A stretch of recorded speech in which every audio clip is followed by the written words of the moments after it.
Kellie here with Inspiring Women on a Mission, and my dear friend Nancy.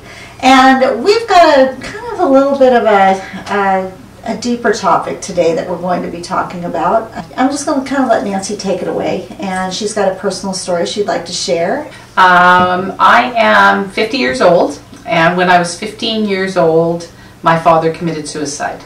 Carbon monoxide poisoning, in fact. Didn't know what that was. My father went missing on a Friday of a long weekend, the Labor Day long weekend in 1981.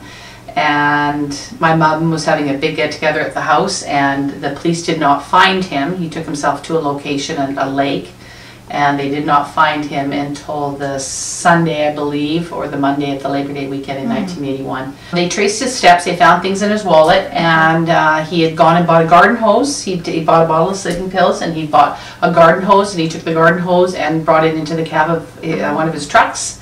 And he took himself to a rural location, a lake, near where we lived in the Lower Mainland, and he quietly went to sleep and died from carbon monoxide poisoning. So many things in my life changed because of that. I didn't understand that that suicide is somebody is depressed, that my father was also an alcoholic, and what I later learned was what somebody calls a dry drunk, because he wasn't drinking anymore, but he wasn't getting any help for it.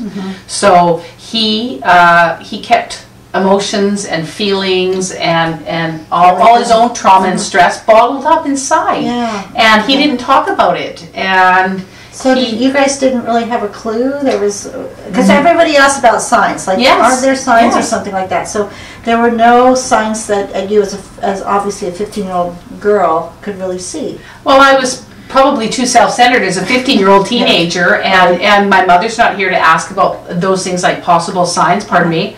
But and I think many people asked us, and did people go back, and different people had theories and comments, and there was some things we learned. He did not leave a note.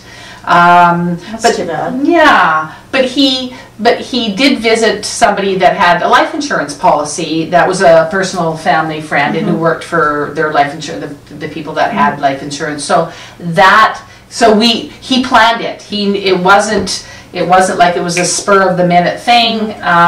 He thought he was going in his own mind to a better place, I guess, with depression and what he couldn't handle in his own life. And so it certainly, like I said, changed my life. And people used to say things to me, and I know they didn't say it out of meanness or harm, but oh, you're an orphan now, and oh, poor Nancy, and I know, and so there's been lots of things that I've had to process over the years. My mother was one of the most positive, optimistic people, but yeah, she was, oh my gosh, he was her life partner. She loved him, her second husband. She'd been married before, and she said our family doctor sent her to a psychiatrist to go and talk about this, and she said it was an older man with a bow tie. He was quite old-fashioned, and he was like, oh dear, you're young. I think my mom was like 40 something when this happened.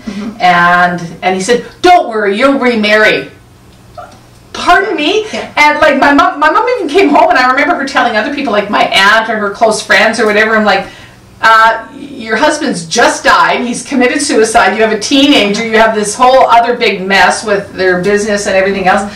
Oh, but don't worry, dear, you'll remarry. Like, so she said to me, Nan, she said, don't worry, I know that I'm actually okay, because I recognize that this guy's a complete goof, and like he's completely wacky, and apparently I'm not as bad off as I can recognize that this guy is a complete quack, and I don't need his help, because if that's the kind of help that's out there, oh my gosh, I mean, I'm gonna use my support around me and help myself in whatever way I can. I mean, maybe people didn't go to psychologists in those days, and psychiatrists were the thing, but she was like, oh yeah, this guy's quacked, and yeah, I'm going through the worst time in my life, but so that was my mom. Again, but don't worry, you're going to get married again. The answer for every woman out there, right? Yeah, so total insanity. Yeah, that's excellent for her, and for you too, because I think you were able to draw strength from her, because that had to be,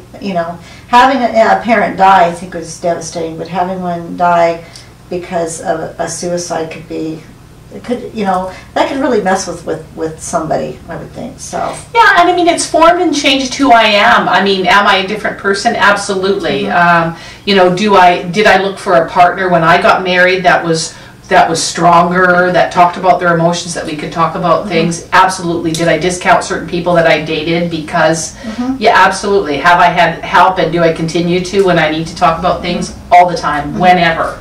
So that's good. So you learned, yes.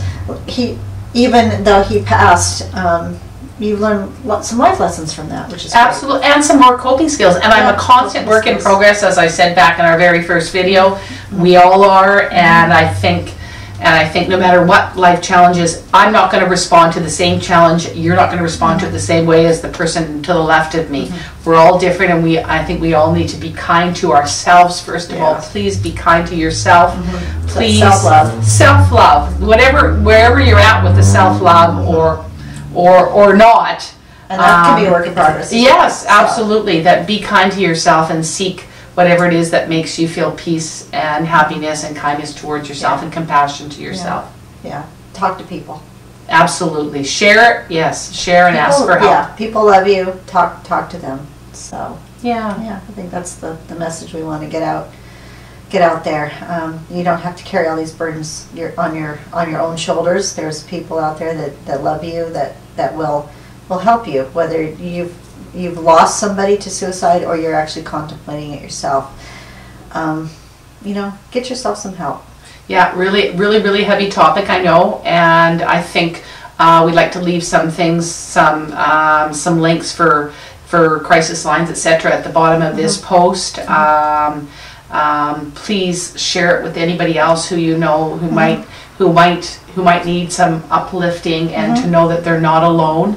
That all of us humans have so many challenges in our lives, and that you just don't know. And if you're holding things inside, whether it's something to do with depression, anxiety, anything, we don't know. My father never had a diagnosis. We don't know if he was bipolar or manic or schizophrenic. I have no idea. So we never had the chance to help him, and so.